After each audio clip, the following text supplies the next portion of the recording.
로마는 도시국가에서 출발을 해서 우수한 군대 체계를 구축을 하고, 그래서 이탈리아 반도를 장악을 하고, 이 로마의 영토의 크기가 유럽과 아시아와 아프리카에 이렇게 걸치는 아주 광대한 영토를, 이렇게 국가를 로마가 이루었습니다. 이 로마는 또한 고대 그리스의 수학적, 철학적, 그리고 어학적 토대 위에서 뛰어난 문명을 건설을 했고, 그리고 그들은 군사 행정, 또 건축, 법률과 같은 또 부분에서 위대한 문화유산을 남겼습니다. 현대 서구 문명의 틀을 놓았다라고 할 수가 있습니다. 그런데 이제 이 로마 황제가 로마를 통치를 하면서 그 광대한 영토를 하나로 결속하는 그런 하나의 방편으로 황제 숭배 사상을 이용을 했습니다. 그래서 자신을 도미티안은 신들의 신이라고 선포를 하면서 자신의 형상을 이렇게 만들어서 두고 숭배를 강요를 했습니다. 로마 내의 모든 사람들에게 1년에 한 번씩 황제를 위해서 향을 피우고, 그리고 가이사는 주님이시다라고 고백하게 했습니다. 가이사가 주다라고 고백을 하게 하니까 그리스도를 주님이다라고 고백하는 성도들이 이것을 받아들일 수가 없는 거죠. 이 명령을 거부를 하게 되는 겁니다. 그래서 수많은 사람들이 순교를 당하고, 그리고 매를 맞고 감옥에 갇히고 혹독한 박해를 당했습니다. 오늘 우리가 이제 읽은 이 요한계시록 1장 9절에 요한도 자신이 하나님의 말씀과 예수를 증언하였음으로 인하여서 밤무라 하는 섬에 지금 유배가 되어 있다라고 말을 하고 있는 겁니다. 도미티안은 아주 사도 요한 당시 도미티안은 로마 황제로서 잔인한 성격의 소유자였습니다. 자기의 비위에 조금이라도 거슬리면 형제뿐만 아니고 다 원로원 의원들까지 다 살해할 정도였습니다. 그러니까 이 도미티안의 박해를 교회가 피해갈 그런 재간이 없는 겁니다. 시간이 흐를수록 점점 더 순교자들의 숫자가 늘어만 갔습니다. 그때 이제 사도 요한이 밤모섬에 유배되어 있으면서 이렇게 이 하나님의 환상, 예수 그리스도의 환상을 보게 되는데요. 이 밤모섬은 이 그리스 에게해에서 이 스포라데스 도스에 속하는 작은 섬이고, 에베소서 남서쪽 90km 정도의 위치에 있습니다. 남북 길이가 16km고 동서 길이가 9km, 면적은 약 40제곱킬로미터, 회화는 60km 정도에 이르는 그런 섬이고, 지표는 모두 화성암으로 이루어져 있는 불모지고, 밀이나 포도나무 재배가 약간 이루어지고 있고, 그리고 산은 그렇게 높지 않고 최고봉이 일리아스가 269m 정도 되지만은 전망은 매우 아름답습니다. 로마 제국 당시에 이 밤모섬에는 수많은 종교 정치범들이 기양 보내졌던 그런 유배지였습니다. 현재 밤모섬에는 인구 한 3,000명 정도 살고 있는 그런 관광 도시입니다. 저도 밤모섬에 들어갈 때 주일 아침에 에베소에 출발을 해서 선상 예배를 드리면서 밤모섬에 들어갔던 그런 적이 있습니다. 도미티안 이 핍박의 소나기에 붙잡힌 성도들은 십자가형에 처해지거나 아니면 로마 콜로세움에서 짐승들의 밥이 되기도 했습니다. 로마 황제는 그 시민들에게 끝없는 그런 죽음의 경기를 그들에게 보여주면서 그들의 자유를 빼앗고 독재 권력을 휘둘렀습니다. 도미티안 치하에서 핍박받는 성도들은 두려움과 공포에 붙잡혔습니다. 권력을 가진 자들이 자신들의 통치를 용이하게 하기 위해서 3S를 이용을 하지 않습니까? 3S, 스크린, 영상, 그리고 스포츠, 그리고 섹스, 성문화죠. 사람들의 눈과 관심을 정치에서 3S로 유도를 해서 권력을 남용하는 그런 저질스러운 행태를 보이는 것. 이 역사가 잘 증명을 해주고 있습니다. 과거 우리나라에서도 이렇게 그랬던 적이 있습니다. 무려 극장 개봉작 56편 가운데 35편이 에로 영화였습니다. 당시 상영의 규제에 대한 검열이 과거보다도 파격적으로 완화되었기 때문에 가능한 일이었습니다. 당시에는 포로 야구며 축구며 농구며 배구, 민속 실험 이런 같은 이 포로 스포츠 구단들이 만들어졌고, 그리고 당시에는 그때까지만 해도 통행 금지가 있었어요. 82년 1월 5일에 통행 금지가 해제가 되는데, 그 통행 금지가 폐지가 되면서 성 관련 산업들이 급속도로 발전을 하게 됩니다. 술집, 모텔, 유흥업소, 성매매업소 이런 것들이 막 우죽성처럼 이렇게 늘어나고 성장하고 그랬습니다. 그래서 사람들의 관심을 그런 쪽으로 돌려놓고자 했던 적이 있었습니다. 도미티안 황제가 한게 당시에 검투사들이 잔인한 싸움, 피 흘리는 그런 싸움들을 막 이렇게 시민들에게 보여줬습니다. 그 볼거리로 제공을 하는 겁니다. 그러면서 백성들로 하여금 그런 것을 보고 즐기면서 황제가 무슨 짓을 하는지 막 관심을 좀 끄도록 그렇게 만드는 거죠. 그리고 다른 한편으로는 이제 황제의 명을 거스리는 자들이 거스르게 되어지면 그들이 어떤 결말을 맞게 될 것인가 라고 하는 것을 미리 보여주는 거죠. 비참한 결국을 미리 보여주면서 두려운 마음을 갖게 한 거죠. 그러니까 그런 모습을 보면서 성도들이 굉장히 두려운 마음을 갖게 되는 거예요. 예수 믿다가 끝까지 내가 이 믿음의 길, 신앙의 길을 가다가 나도 저런 무서운 박해를 당하지 않을까라고 하는 그런 두려운 마음들. 그 실제로 그런 일들은 일어나고 있는 것이고, 그래서 나에게도 그런 일들이 닥치지 않을까 그런 두려운 마음을 갖고 있는 성도들에게 우리 주님 예수 그리스도께서 그들을 위로하시기 위하여서 나타나시는 것입니다. 그래서 오늘 말씀에는 주님은 처음과 마지막이 되시고 살아계신 분이심을 말씀을 합니다. 요한이 본 주님의 모습은 인자의 모습을 하고 계셨습니다. 인자는 사람의 아들이, 하나님이 사람의 몸을 입고 이 땅에 오신 그런 모습이죠. 그분은 처음과 마지막이 되시고 살아계신 분이시고, 그래서 그분은 모든 것을 기쁘신 뜻대로 다 통치하시고 다스리시는 분이십니다.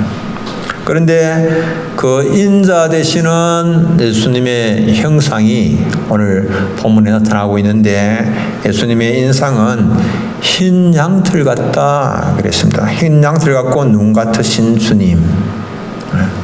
이게 이제 다니엘서 보면 성부 하나님을 묘사할 때에 이런 표현을 사용하는데요. 성부 하나님을 묘사하는 것과 성자 예수님이 나타나신 그 모습, 그래서 다니엘이 그 모습을 보고 묘사하는 것이 동일합니다. 같습니다. 다니엘 7장 9절에는 내가 보니 왕자가 놓이고 옛적부터 항상 계시니가 좌정하셨는데 그의 옷은 희기가 눈 같고 그의 머리털은 깨끗한 양의 털 같고 이렇게 이제 말씀하고 있거든요. 그래서 이 예수님 지금 이제 위로하시기 위해서 예수님께서 이제 나타내 보이시는데 예수님이 어떤 분이신가? 옛날부터 계신 영원하신 하나님이시다. 그분이 영원하신 하나님이시다라고 하는 것을 일단 말씀을 하는 겁니다. 그리고 그분의 눈은 불꽃 같습니다. 불꽃 같은 눈을 가지고 대적들을 심판하시는 주님은 불꽃 같은 눈을 가지고 모든 것을 다 꿰뚫어 보시는 거예요. 다 꿰뚫어 보시고 딱 보시면 주님은 모르시는 것이 없습니다. 다 보시고 아시죠. 베드로가 대제사장의 관정에서 예수님을 3번 모른다고 부인을 했습니다. 맹세하면서 저주하면서까지 부인을 했습니다. 그때 예수님께서 베드로를 돌아보시죠. 불꽃 같은 눈으로 예수님께서 베드로를 보시죠.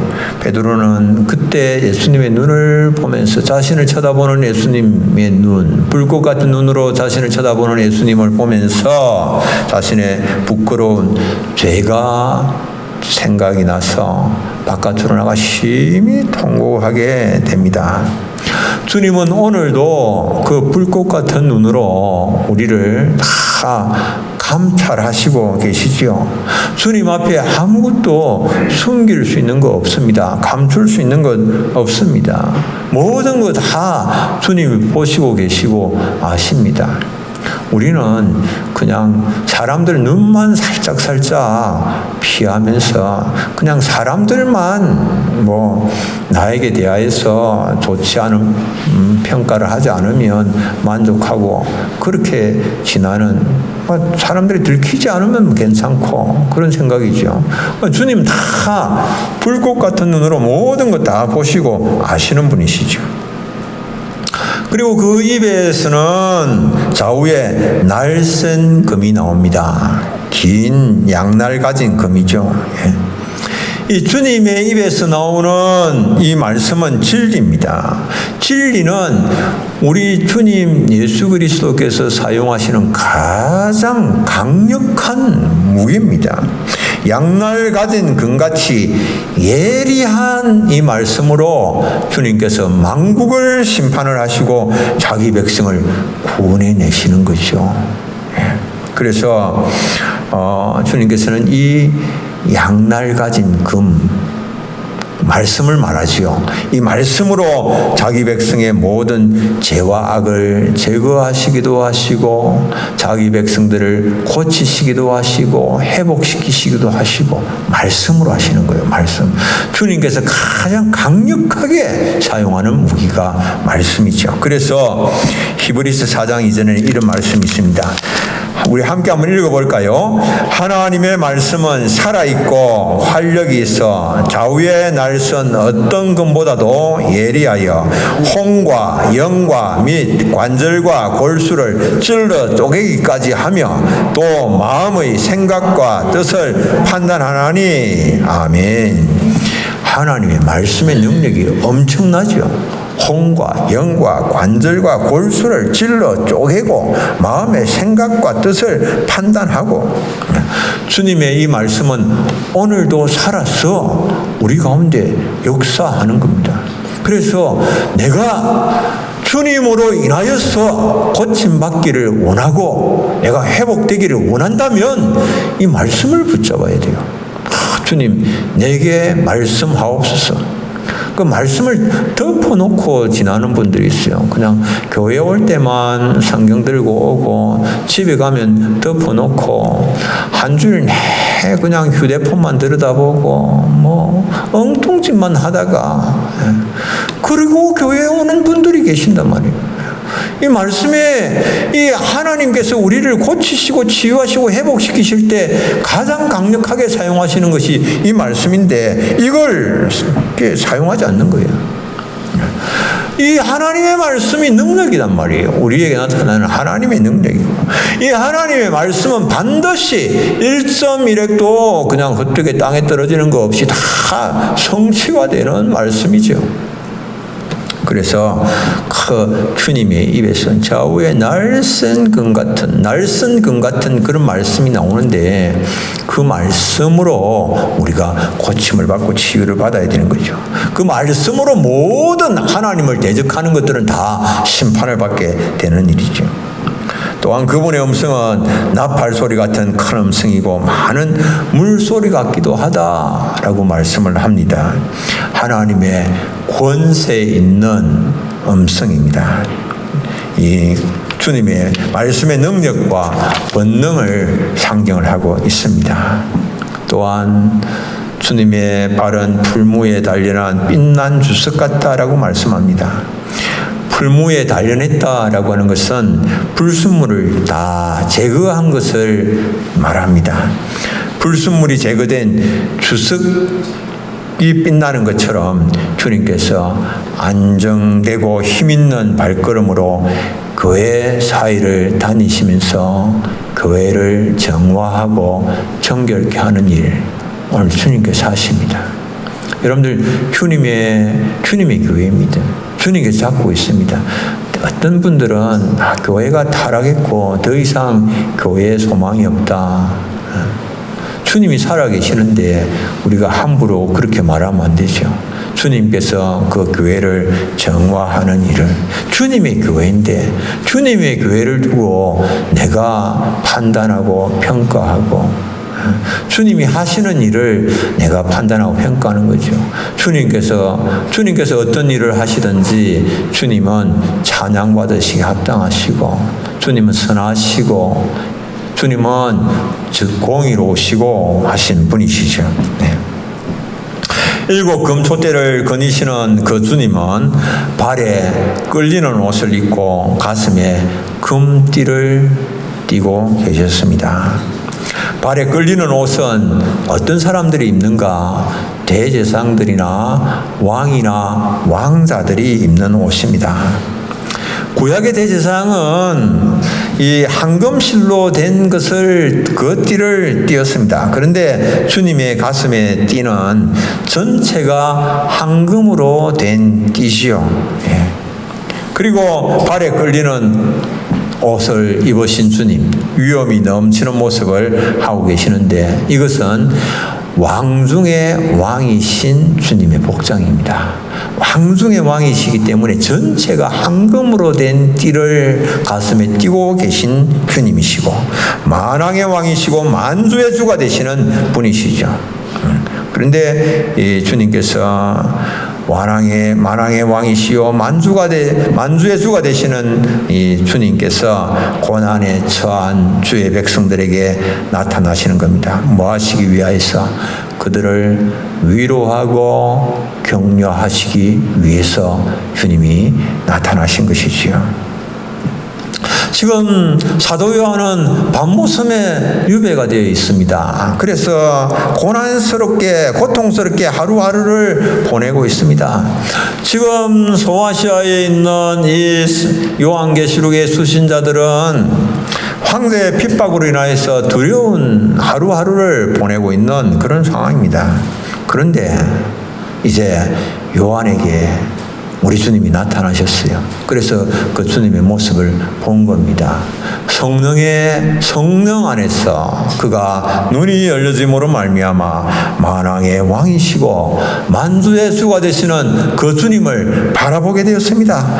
그 주님을 바라볼 때에 모든 두려움들이 다 눈 녹듯이 녹아지고, 그 주님을 바라봄으로 인하여서 두려움을 다 떨쳐버리고 담대하게 일어서서 믿음의 길을 다시 걸어갈 수 있는 것이죠.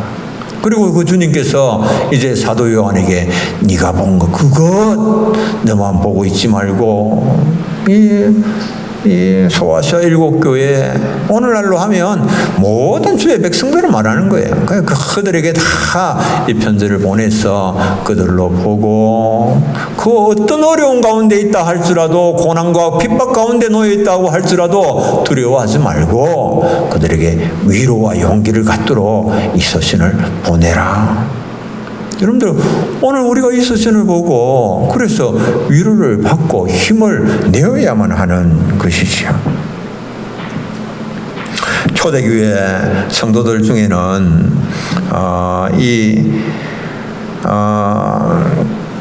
이렇게 십자가행에 처해져서 순교를 당한 사람들도 있고 짐승들에게 던져져서 짐승의 밥이 돼서 그렇게 순교의 길을 간 사람도 있고, 그런데 또 어떤 경우도 있는가 하면 얼음 구덩이에 던져져서 순교를 당한 그런 군인들도 있었습니다. 이 40인의 순교자들인데요. 로마의 군단 가운데서 그 당시 터키에 주둔하고 있던 그런 로마의 군단 중에 그 당시에 이제 군대 안에 있는 예수 믿는 사람들도 막 석발을 해내어서 그들을 이제 아주 막 극심한 핍박이 가해지고 그랬는데, 그 당시 이제 이 터키에 주둔하고 있던 로마 군단들 가운데서 40명의 예수 믿는 사람들을 이제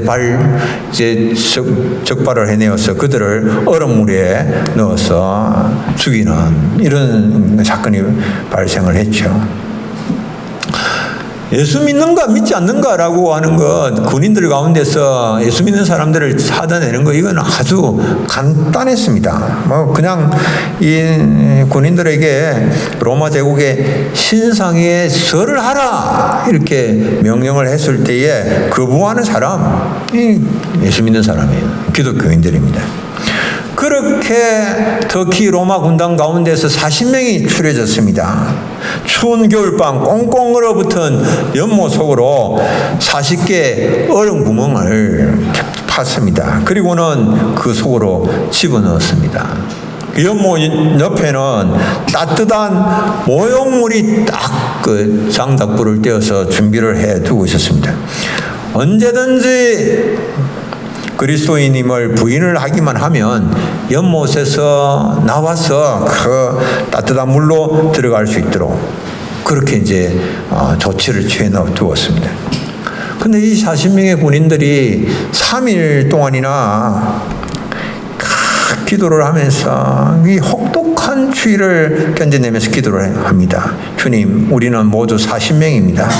우리 40명은 생명의 면류관을 놓치지 않을 것입니다. 우리의 이 거룩한 숫자는 변함이 없을 것입니다. 이 40명의 군인들이 서로를 위로하고 격려하고 하면서 합심하여서 함께 기도했는데, 그 중에 한 명이 그냥 신앙을 포기하고 뛰쳐나와서 이제 이 절을 하고 이교 재단에서 희생 제물을 바쳤습니다. 그래서 그 대가로 이제 따뜻한 물이 채워진 욕조가 그에게 허락이 되었습니다. 그런데 그때에 이제 고백하지 않았던 사람 가운데 한 사람이 자기가 입고 있던 옷을 다 벗어던지고 연못으로 들어가서 이 39명의 순교자의 대열에 동참하는 한 사람이 생겨났습니다. 이게 누군가 하니까 그 당시 이제 같이 그곳에서 이제 이 일을 하고 있던 이 병사 가운데 한 명이 얼핏 불을 쬐고 있다가 잠이 든 거예요. 짧은 시간에 잠이 들어서 꿈을 꾸었는데, 그런데 이 하늘에서 천사장이 내려와서 이게 40명의 이 순교자들에게 머리에 멸관을 씌우는 그 모습을 본 겁니다. 근데 자기가 이제 눈을 떠 보니까 이제 한 명이 나와서 거기서 이제 나왔고 배도를 했고 39명만 있는 거예요. 그래서 자기가 본 그 장면이 너무나 영광스러웠기 때문에, 그래서 이 순교의 영광을 생각하면서 자신이 옷을 벗고 그러면서 나 역시 기독교인입니다 외치면서 얼음 속으로 뛰어 들어갔죠. 근데 이제 배도를 하고 뜨끈한 욕조를 허락받았던 그 병사는 욕조에서 나와서 곧 바로 죽고 말았습니다. 오랫동안 추위에 노출되어서 얼어버린 몸이었기 때문에 몸이 따뜻한 물에 닿자마자 그냥 쇼크를 일으키고 쇼크사를 하고 말았습니다. 오늘 우리의 현실, 우리가 살고 있는 이 현실이 굉장히 위협적입니다. 코로나19로 인하여서 일상을 잃고 있습니다. 수많은 사람들이 경제적 위기에 빠졌습니다. 오늘 10명 중 4명이 자영업자들이 영업 실적 감소로 인하여서 폐업을 고려하고 있습니다. 여러분들 10명 중 4명이 10군데 가운데 4군데가 폐업을 고려하고 있습니다. 폐업을 고려하지 않는 사람들 가운데서도 자영업자 가운데서도 24%가 당신들은 그럼 왜 폐업을 고려하지 않느냐. 그러니까 이 폐업한다고 하더라도 특별한 대안이 없다. 폐업을 해도 마땅히 할 일이 없다. 이럴 수도 없고 저럴 수도 없고 그래서 자본금을 까먹으면서도 계속해서 영업을 하고 있다. 그렇게 이야기합니다. 안타까운 현실입니다. 오미크론은 또 이렇게 확산되고 있습니다. 1일 확진자 1만 5천 명을 넘었다라고 하는 보도가 나오고 있습니다. 우리를 심히 우울하게 만듭니다. 언제까지 이것이 계속될 것인지, 언제나 일상이 회복될 것인가, 두려움으로 많은 사람들이, 그런데 오늘 너무나 많은 사람들이 예배를 포기하고 있습니다. 정말 이게 굉장히 두려운 그런 일입니다. 너무나 많은 사람들이 예배를 포기하고 있고 너무나 많은 또 교회들이 문을 닫는 그런 일들도 일어났습니다. 여러분들 지금까지 이런 일은 찾아볼 수가 없었습니다. 눈 닫고 봐도 이런 일은 없었습니다. 이렇게 많은 교회가 문을 닫았던 일이 없습니다. 그런데 일상이 회복된다고 할지라도 우리 앞을 가로막고 있는 또 다른 본질적인 문제들이 있습니다. 뭡니까? 그것은 우리가 코로나19로 인하여서 지금 2년 이상 시간을 지나는 중에 영적으로 너무 둔감해지고 무감각해진 그런 상태가 왔다라고 하는 것입니다. 예배할 수 없어도 별 그렇게 마음이 힘들지 않아요. 처음에는 힘들었는데 전도할 수 없어도 이런 상황이 그냥 일상이 되어져 버리고 말았습니다. 기도하지 않아도 마음에 아픔도 없고 안타까움도 없고 찔림도 없고 그냥 그렇게 살아가는 겁니다. 코로나보다 더 두려운 거 있습니다. 영적인 둔감함이에요. 영적으로 너무 무뎌져 있고 너무 둔감해져 버린 상황이에요.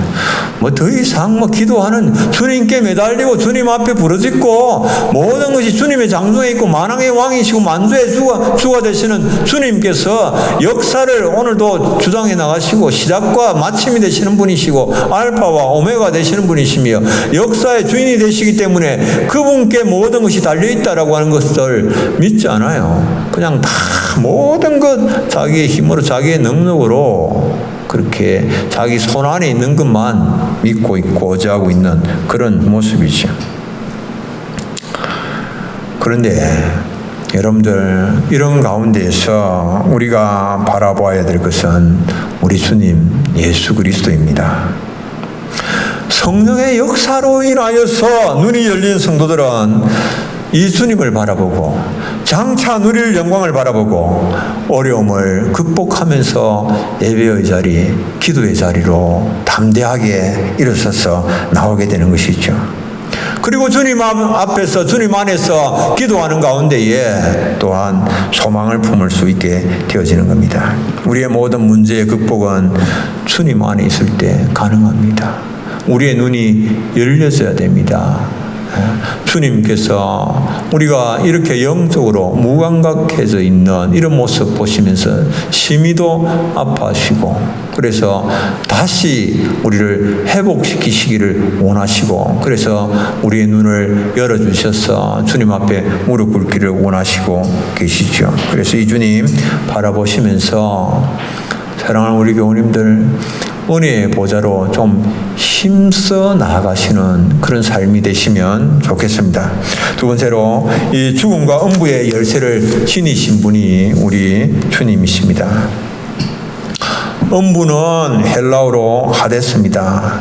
죽은 자들이 가는 장소입니다. 사망의 권세를 가리키기도 합니다. 예수 그리스도께서는 이 죽으심으로 사망을 정복하셨습니다. 지금 부활하시고 살아계시고 사망과 음부의 열쇠를 가지셨다라고 말씀을 하십니다. 여러분들, 예수님께서 사망과 음부의 열쇠를 소유를 하셨는데, 이 사망과 음부의 열쇠를 예수님께서 교회에 주셨습니다.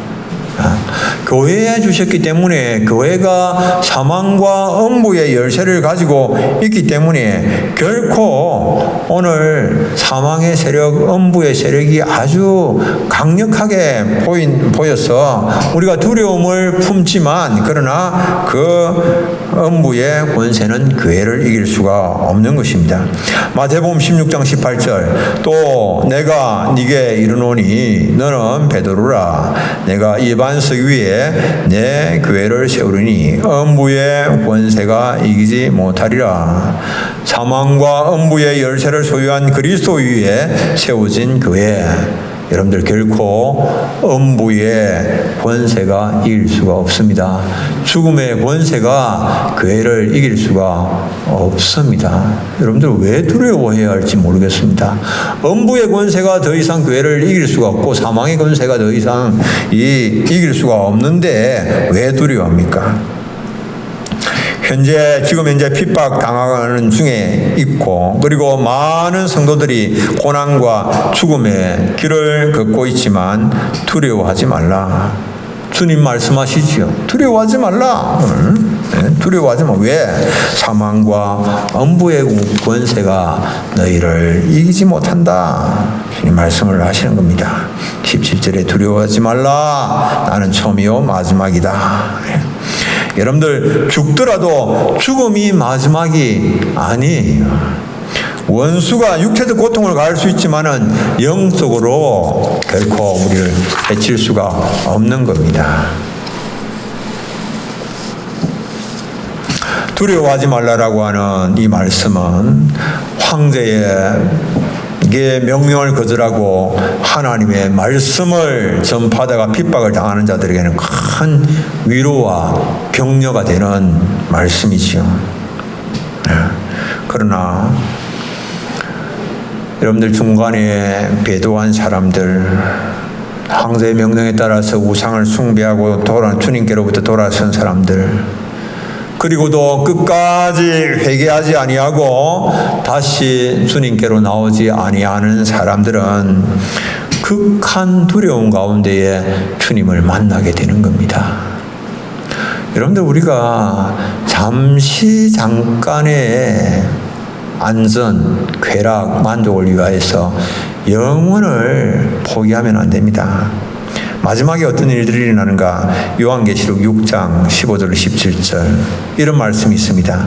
땅의 임금들과 왕족들과 장군들과 부자들과 강한 자들과 모든 종과 자유인이 굴과 산들의 바위 틈에 숨어 산들과 바위에게 말하되 우리 위에 떨어져 보좌에 앉으신 이의 얼굴에서와 그 어린 양의 진노에서 우리를 가리라. 그들의 진노의 큰 날이 이르렀으니 누가 능히 서리요 하더라. 여러분, 우리 주님 예수 그리스도 위로와 사랑의 하나님이실 뿐만 아니라 그분은 또한 진노와 심판의 하나님이십니다. 그 극한 진노 가운데 아무도 감당할 자가 없죠. 누가 능히 서리요. 산들과 바위에게 말하되 우리 위에 떨어져 보좌에 앉으시니 얼굴에서 좀 우리를 가리달라. 너무 무서운 거예요. 그러니까 차라리 산들과 바위들이 자신들에게 떨어져서 좀 가리워주면 좋겠다. 어미하신 주님, 진노하시는 주님의 그 얼굴은 너무 무섭죠. 그런데 주를 위하여서 당한 고난은 결코 헛되지 않습니다. 주님께서 장차 상 주실 것입니다. 장차 백보자의 심판이 있습니다. 믿지 않는 자들은 둘째 사망 곧 불못에 던져집니다. 요한계시록 20장 11절로 15절. 또 내가 크고 흰 보좌, 이 백보자입니다. 크고 흰 보좌에 앉으신 이를 보니, 우리 주님이 앉아 계시죠. 땅과 하늘이 그 앞에서 피하여 간 데 없더라. 또 내가 보니 죽은 자들이 큰 자나 작은 자나 그 보좌 앞에 서 있는데 책들이 펴있고 또 다른 책이 펴졌으니 곧 생명책이라. 죽은 자들이 자기 행위를 따라 책들에 기록된 대로 심판을 받으니 바다가 그 가운데에서 죽은 자들을 내주고 또 사망과 음부도 그 가운데서 죽은 자들을 내주매 각 사람이 자기의 행위대로 심판을 받고 사망과 음부도 불못에 던져지니 이것은 둘째 사망 곧 불못이라. 누구든지 생명책에 기록되지 못한 자는 불못에 던져지리라. 생명책에 기록되지 못한 사람은 둘째 사망 불못에 던져진다라고 하는 것을 말씀을 합니다. 그러나 생명책에 기록된 사람, 믿는 자들에게는 그런 심판이 아니라 상급의 심판이 기다리고 있는 겁니다. 고난과 핍박에도 불구하고 주를 위하여서 끝까지 충성된 삶을 산 사람들에게는 주님께서 상급을 주시는 거죠.